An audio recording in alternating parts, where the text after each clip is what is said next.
So Joe Rogan, Vulture.com reports it's already a headache for Spotify. And this is a mess, but again, I still appreciate and support Joe Rogan and his effort to go and take money from Spotify, because if it's there, he'll take it. As long as he stays true to his guns and continues to put out the kind of content he wants, and he doesn't cave in. So this move prompted immediate questions about whether Spotify was prepared for what the media phenomenon would bring with it. Joe Rogan commands an exceptionally large following and a growing currency of cultural influence, but Rogan's radical free speech orientation and free-thinking ideology have consistently courted controversy in the past. Observers were curious to see how Spotify would navigate around the issues of misinformation and hate speech, the latter being a concept that Rogan himself has had a history of actively interrogating its terms in relationship with free speech. So they talk about the episode that he most recently had with Douglas Murray. We're not going to go into all that.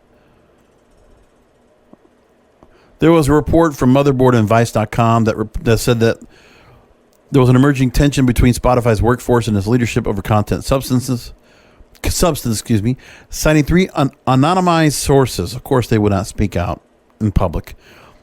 There was a recent company town hall meeting in which some employees raised concerns and submitted questions over Rogan's history with comments deemed transphobic. The CEO acknowledged a total of 10 meetings have been held with various groups and individuals to hear their respective concerns.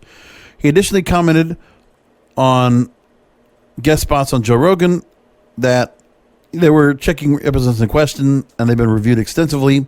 That fact we aren't changing our position doesn't mean we aren't listening. It just means we made a different judgment call.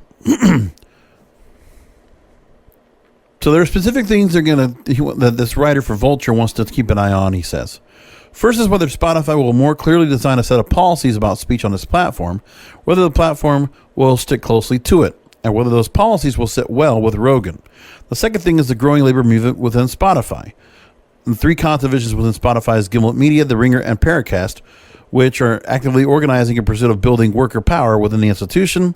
There's a pathway for that organizing purview to overlap with editorial and speech issues like this. Well, listen, for whatever Joe Rogan does for his program, I don't think he's going to change his show at all, and I hope he doesn't. And if they want to go and move him off, fine. It's not going to make a difference for him at all to take himself off of there. He was making money off of YouTube just fine, but there was also issues with free speech where there might have been some censorship issues, and he was worried about that. So he took the shot to go to Spotify, took the money. Why not? If it didn't mean he had to change, he didn't have to sacrifice who he is, sacrifice his content for the sake of the dollar, then yeah, this was a smart move. But more importantly, is that if he loses the deal afterwards, it doesn't matter. He's making money anyway. And he can keep doing the show as he did with or without Spotify. What's more important here is that in this digital disruption, while the more corporatized ideas of labor unions and regulation of content, regardless if you like it or not, there's always going to be other platforms for people to go to, okay? And someone with the kind of draw of Joe Rogan, he can go to a new platform. I mean, he could go to Vimeo or Twitch or DLive or BitChute or wherever he wants. He could go to a new platform and make an audience come to that, and then others will follow him, okay? People are following him to Spotify, and that's what Daniel Ek wanted, which is smart. So what do you expect? I think Joe Rogan's still doing the right idea. He's an example of somebody that is bucking the system. He's mainstream, and he's still doing it his way.